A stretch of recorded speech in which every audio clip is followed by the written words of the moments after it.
Doctor Yunus তার এক বক্তব্যে চাটগাইয়া ভাষায় কথা বলেছেন। লর্ডরফোর্ডের অবস্থা বলতে তিনি এলোমেলো অবস্থা বুঝিয়েছেন। চট্টগ্রামের আরেক গর্বিত সন্তান আশফাক নিপুণও চাটগাইয়া বলেন। শেখ হাসিনার পতনের দাবিতে আশফাক নিপুণ কেন্দ্রীয় শহীদ মিনারে গিয়েছিলেন। তার প্লেকার্ডে লেখা ছিল, বহুত দিন হইও আর ন হইও, মানে অনেক হয়েছে আর না। চট্টগ্রামের মানুষ সবকিছু ভুলে গেলেও চাটগাইয়া ভাষা ভোলেন না। চাটগাইয়া ভাষাকে অনেকে চিটাইঙ্গা ভাষাও বলে। চাটগাইয়া হোক বা চিটাইঙ্গা, চট্টগ্রামের এই আঞ্চলিক ভাষার রয়েছে হাজার বছরের পুরনো ইতিহাস।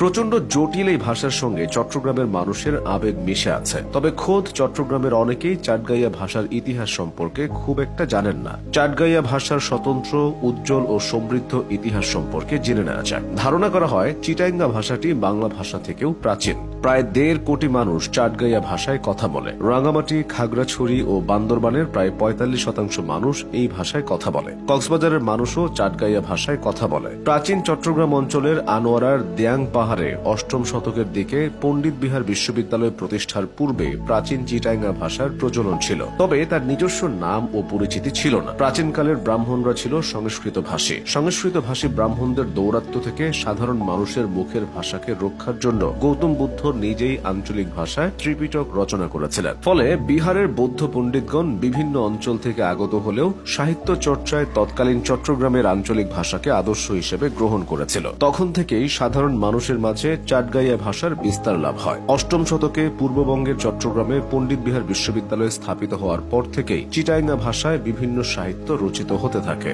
যে ভাষা যে অঞ্চলে উৎপত্তি হয় সে অঞ্চলের নামানুসারে ভাষার নামকরণ করা হয়। চিটাইঙ্গা ভাষারও নামকরণ হয়েছিল এ অঞ্চলের প্রাচীন নাম অনুসারে। 10ম শতকের পূর্বে চট্টগ্রাম নামের কোনো অস্তিত্ব ছিল না। প্রাচীনকাল থেকে বর্তমান সময় অবধি চট্টগ্রাম অঞ্চলের প্রায় 48টি নাম পাওয়া যায়। এই যেমন চট্টল, চট্টলা, শ্রী চট্টল, চাটিগা, চক্রশালা ইত্যাদি। এভাবেই ভাষার নামও চাটগাইয়া হয়েছে। 8ম থেকে দ্বাদশ শতকের মধ্যবর্তী সময়ে পণ্ডিত বিহার বিশ্ববিদ্যালয় প্রতিষ্ঠার পর থেকেই পণ্ডিতগণ শিক্ষাদানের সুবিধার্থে চট্টগ্রামের আঞ্চলিক ভাষা ব্যবহার করত।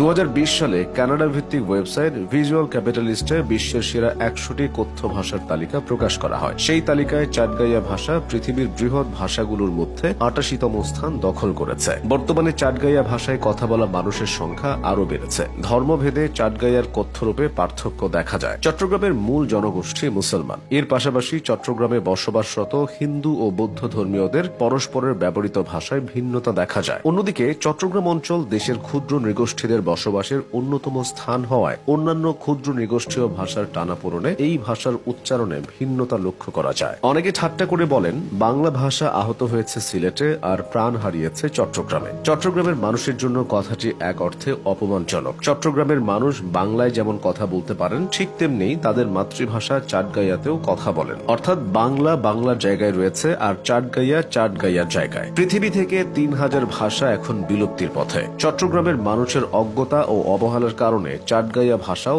দিন দিন বিলুপ্তির দিকে এগিয়ে চলছে। তবে চট্টগ্রামের সচেতন নাগরিক সমাজ তাদের প্রাণের, ভালোবাসার, অহংকারের এবং ঐতিহ্যের চাটগাইয়া ভাষাকে হারাতে চান না। এজন্য চাটগাইয়া ভাষা চর্চার বিকল্প নেই। বিশেষ করে তরুণ প্রজন্মের মধ্যে চাটগাইয়া ভাষার চর্চা বাড়াতে হবে। ডক্টর ইউনুস যদি চাটগাইয়া বলতে পারেন, তাহলে তরুণরা কেন নয়?